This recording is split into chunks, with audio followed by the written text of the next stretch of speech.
Today's objective is to completely revisit what we would call mental health. But before we get into that, Bill, how you feeling? A little discouraged, but I'm good. I'm good. I'm just taking things one day at a time, and hmm, other than that, yeah, I'm good. Discouraged? Yeah. Didn't hear that from you earlier. We didn't talk about this. It just been from the past few days. It ain't just been the day. It's just been the past few days. That I've told you about. Yeah, Okay. Okay. yeah. I got you. Okay. Good. Other than that, how are you? I'm good. I'm good. Trying to stay encouraged for the most part, but I'm just baffled because I can't find my pen. I'm just baffled that it's not sitting here where it belongs. And I have nothing on my desk. So I'm confused as into why my pen is missing. You didn't take it in your bedroom, did you? No, I didn't take that. I never take that pen. I only took one pen in that bedroom, and it was the red. But the black one and the blue one, which the black one I have in my hands, and the blue one stay in here. I need it just in case. So now I'm confused as to why isn't my blue pen's missing. Oh well. Yeah. But other than that, I'm good. Cool beans. Okay. So we're going to revisit mental health. And the reason why we're revisiting mental health again, mainly in the category of suicide, is simply because of the interview, Meghan and Harry with Oprah Winfrey. And a lot of people are talking about it. A lot of people don't give a damn about it.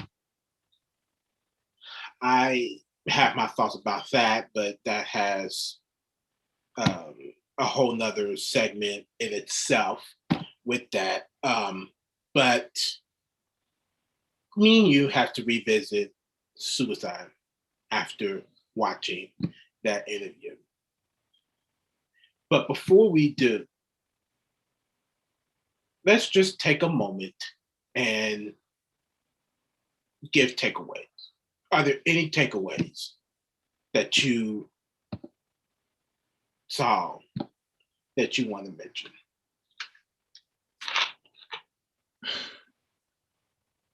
Doesn't mean you both watched it today, but we watched it both on our own separate times. Yeah, yeah. The only thing is like I told you when I was sitting down here. When you were sitting down here, you saw me watching it. The thing that that really just swarmed into my head that I'm ready to turn this off. Yeah. It was getting to a point where respect just comes a long way now. Mm-hmm. Respect just comes a long way. Mm-hmm. And we're sitting here in a global world, and we're still trying to get respect. Mm-hmm. But them sitting in this small but big business aspect, it's hard to get that respect too. So that angered me. Period. It just angered me. Mm-hmm. Respect is just one of those things that I just took away from that. There's none. I'm going to say my takeaways from this is one, I'm not surprised that race played a role in this. Mm-hmm. I am not surprised that Prince Harry didn't notice it until later. I'm not surprised by that either. But I am surprised and I am glad that he said, you know what, for the sake of her mental health, for the sake of mine and my son's, we got to get up out of here. Look, I love you, but I love you. I love my family, but I love you more. And if you have to take that sacrifice to get out of a toxic environment, You got to do that. That is a prime example, Darrell, what we have been talking about with family or anybody that is toxic. We do not have a problem cutting off anybody that is toxic. We have talked about that. We talked about that with Charles Barkley. He said it about the Ball brothers and their father. At some point, if he don't get himself together, you got to cut him off. Gotta cut him off. Now, Prince Harry's intention is not to cut them off, but the whole idea of getting his wife out of there before she does something that he would have regretted is something that needed to happen. Exactly. Because she did have suicidal thoughts. Mm-hmm. Now, I was surprised that she had suicidal thoughts. I'm glad she came out and admitted that she had suicidal thoughts. Yes, because that right there kicked me. That kicked me. The people that says that, oh, no.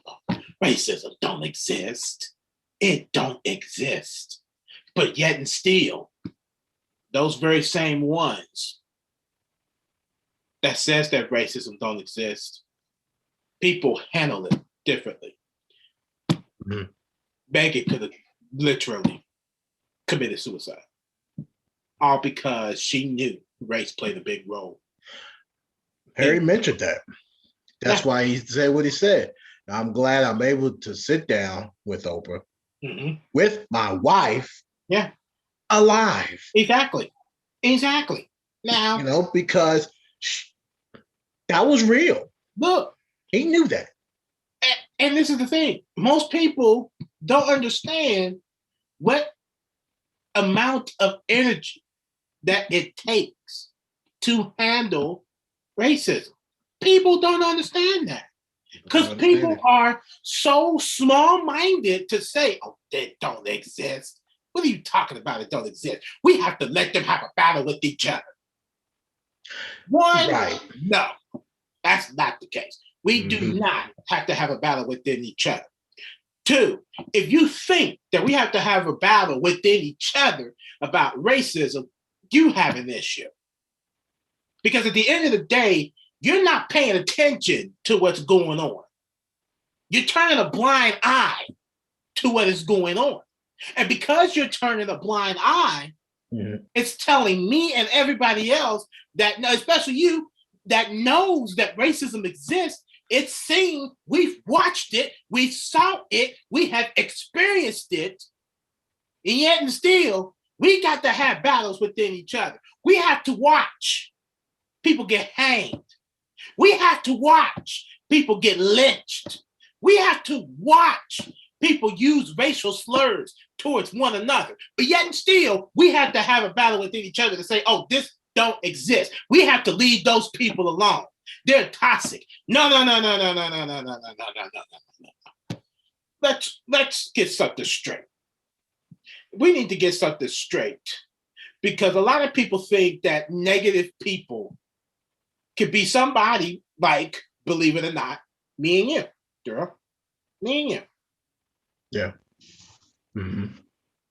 So this is what I see that people have to be reminded of. If I could find it. I thought I had it here, and I don't.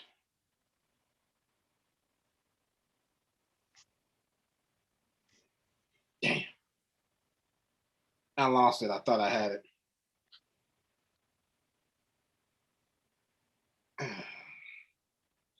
Unless it's front of my face, and I'm not. Here it is. People who talk about racism, sexism, ableism, current events, the environment, and other political and social justice issues, their health, their feelings and emotions, how your behavior impacts them, setting boundaries and their worries and concerns are not being negative. Ladies and gentlemen, that is all about being able to understand that there is an issue and it needs to be something done, needs to be done about it. Plain and simple.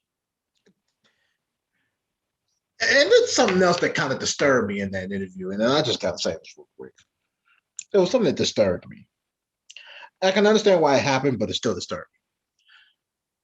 I kind of wished, because there was a lot of things that really wasn't been said, Mm-hmm. but I kind of wish that Harry would have went into the detail Uh-huh. of the conversations about Mm-hmm. the baby, Yeah. because this would have been a prime example of racism in the works. This would have been a perfect example of it.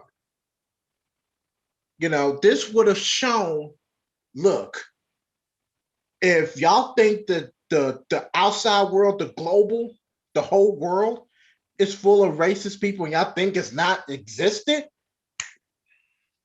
look at that. People are fans of the Royals and all of that. They're fans of it. Mm-hmm. They're next to the racist in line.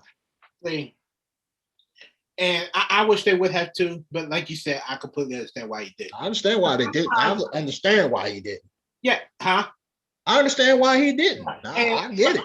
because sometimes it's not always about trying to call people out. Sometimes Exactly. it's just about sharing it and letting people know, hey, this stuff exists.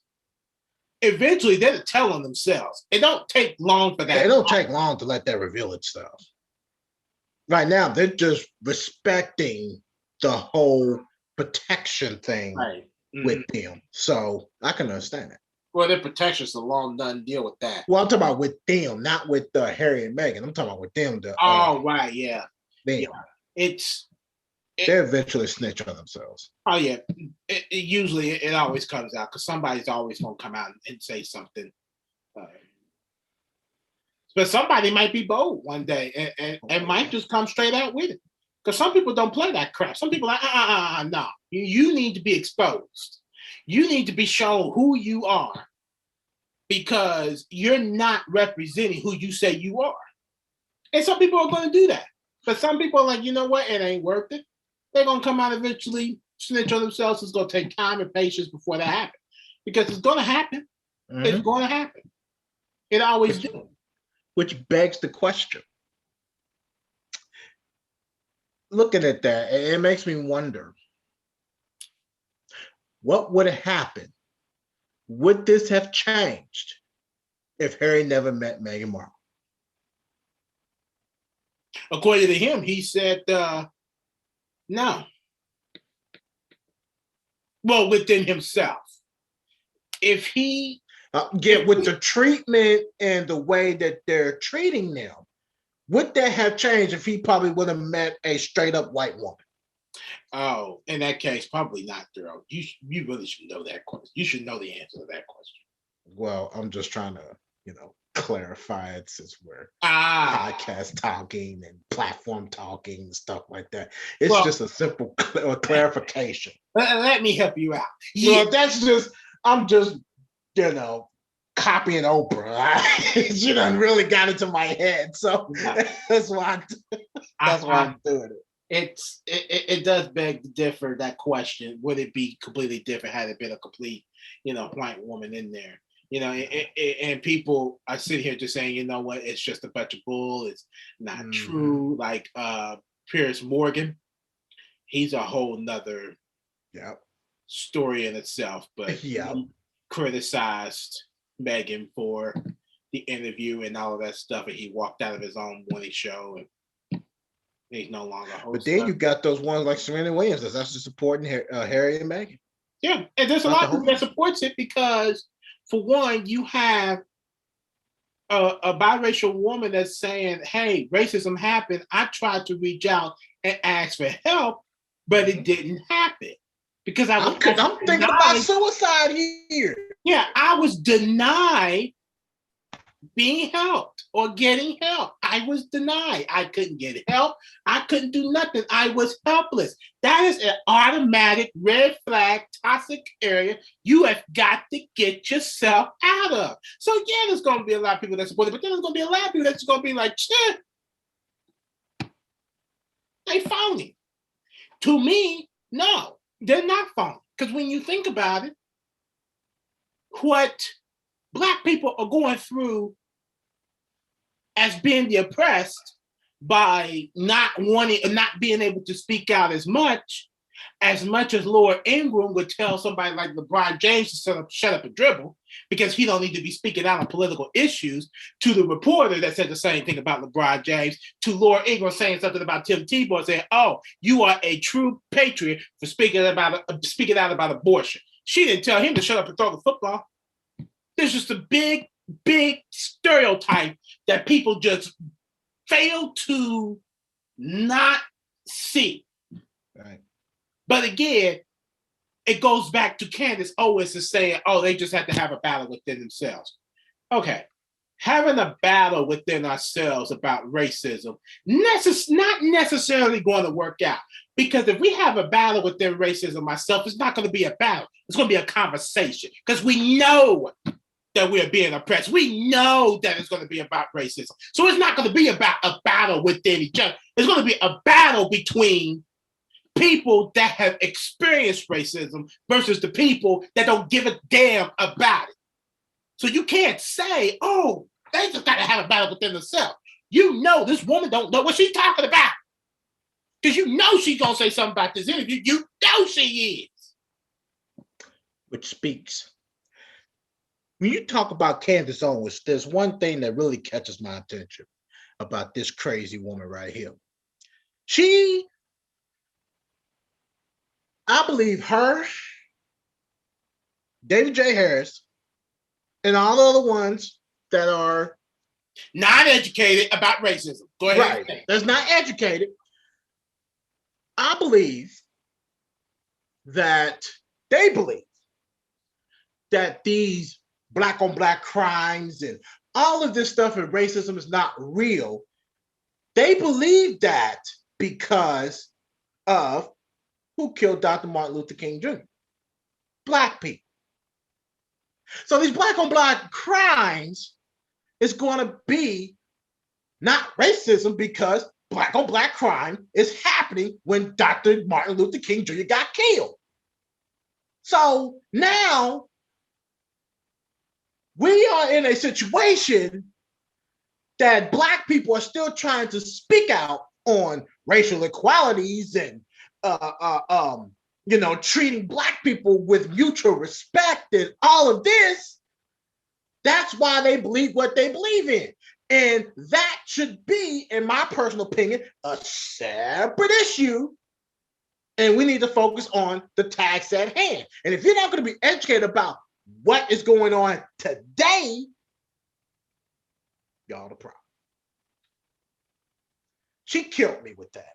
Yeah. But it's sad to see black people that are not educated about racism but want to be the first one to speak out about it don't exist when you're watching it right in front of your eyes.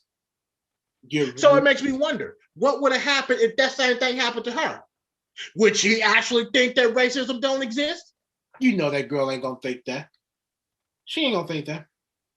And that's a bunch of bull. If a white police officer pulled her over right now and actually did what white police officers do to black people, she would still sit there and think that same crap. But it's crazy. Yeah, but here's the thing. Most celebrities don't get into that type of trouble. It's people like you and me, minorities, that are the ones that would get that type of trouble. So that's why she probably don't think that. Dave Chappelle don't think that he will not experience that much. Well, just probably racial profiling. That's probably the closest. Maybe the closest. Maybe. And that may be the case. Mm-hmm. He shared the story about him getting pulled over in Ohio and the police officer let him go. But that very same police officer killed another black man that wasn't even popular. Yeah. It's just it depends on who you are. And that still should not happen amongst anybody. It's just like that guy that played for the Milwaukee Bucks, Sterling. Oh, I want to say Brown. I don't know. I think it was Sterling. Yeah, it might be Sterling Brown. I don't remember. He wasn't that. He was probably local famous or local stuff like that. He still got racially profiled. Yeah, Yeah. If a police officer don't know them, then yeah, you're not That's what famous in their happens. eyes. You're not famous in their eyes. But if you know, if you're popular, then yeah, you're popular, and you probably will get away with much more than what a normal black person would go through. But the understanding of race and suicide is something important that always should be talked about because racism hurts. And a Yeah, lot of people are driven to committing suicide all because of it. exactly. It's part of the reason why they believe, oh, black people can't be successful because of it. It's not Absolutely. about it's not about black people being afraid to do anything. It's about to see how far they can go to be successful without being racially profiled.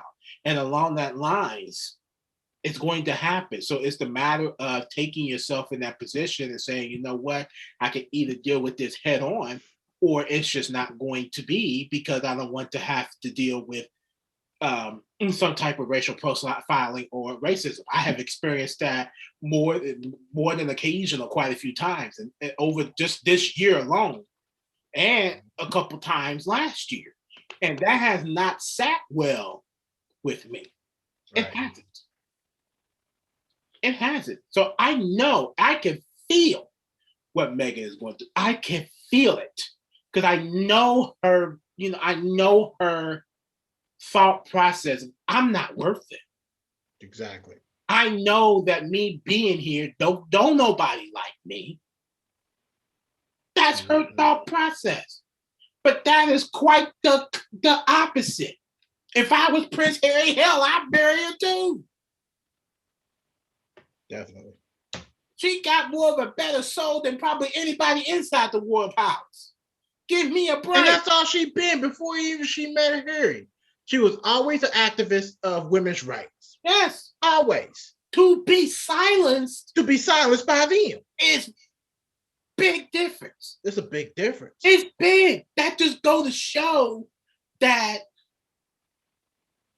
racism and not being able to use free speech is real.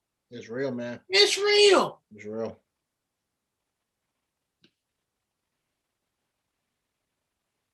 That is real. So if taking away this interview, I'm glad that it happened. And if I can,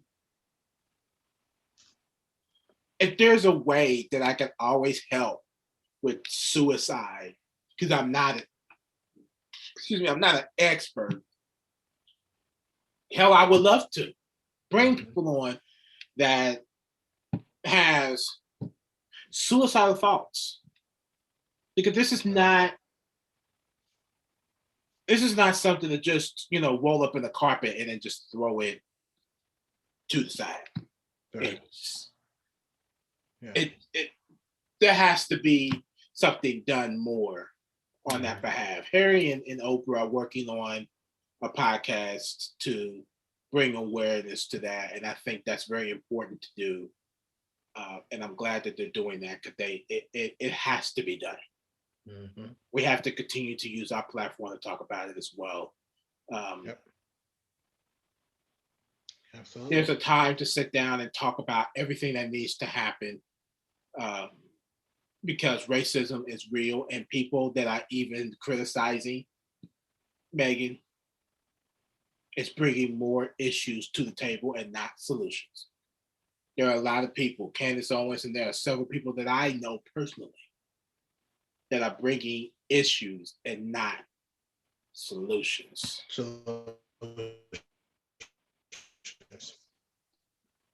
Yeah. So I just wanted to have an open discussion about that, Darrell, because I thought that was very important. For this podcast purpose, we are condensing a lot of this conversation. So a lot of it's not going to make sense. So the full actual segment would be on YouTube. And I'm going to post it on Instagram TV too. So, and he will definitely do that. That's right. This is the point. This right here has to go a long way. I had mentioned it once before, but I'm going to mention it again just to make sure that because when we talked about it the last time, we was up here in the office, and also we was on the front porch when we talked about it as well, Right. um, about suicide. Mhm. Suicide hotline number 800-273-8255. Again, 800-273-8255. Last time I talked about ways to recognize when people are ready to commit suicide. Prince Harry saw that in Megan, and she's like, He reacted he quickly. reacted, and I respect him Me too. Me for too, doing Dan. that, Me too. for being a man and saying we have to get out of this. I can't keep coming home and watching you suffer. And from the way things are looking, I see that this is going to go a long way. Oh yeah. And Very he's long way. starting to see about racism far more than he ever have. And it's Mhm. just the beginning. It was the beginning. He's going to see a lot more. Not probably Mhm. within amongst them two, but he's going to hear stories. He's going to see things, and he's going to start opening his mind and see that, oh my gosh, how do Black people deal with it day in and day out? How do they do that? Sometimes you have to be strong. Yeah. But it's there. It's Suicide. there. Suicide number 800-273-8255. I'm definitely going to have this out in the description, and also along with the ways to watch for people committing suicide or having suicidal thoughts. It's definitely going to be out there in the description as well, because that has to be put out there in awareness of this interview that most people probably don't care about, but a lot of Yeah. people care about. And let me do say one last thing.